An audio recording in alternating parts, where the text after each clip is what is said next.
అది first step. మనకి map, flying map ORI వచ్చినాక ఫస్ట్ స్టెప్ ఇది. వాట్ ఎవర్ మీరు చెప్పింది అంటే ఎడ్యుకేషన్తో సంబంధం లేదు, కంపల్సరీగా అడగాలి.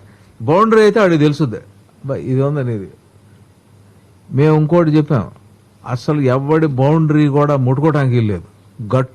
గట్లు కదిపే ప్రసక్తే లేదనమాట. ఈ side you will not change unless యువతలోడు ఒప్పుకుంటే వాళ్ళిద్దరూ అభీష్టం మేరకు మనం గట్టు జరపచ్చు. అంతే. మా వాళ్ళు లేదు వాడికొంది వీడికొంది అంటే నడి పగలు కొడతామని చెప్పాం. So no change in boundaries. అందుకనే మనకి ఇప్పుడు దాకా ఎవడో తనకుండా కూర్చుంది. మన గట్లు మన ఇష్టం వచ్చినట్టు మార్చడం మొదలు పెడితే ఊరుకోరు. సో గట్లు మార్చం. సో ఆ క్లారిటీ ఇచ్చామన్నమాట.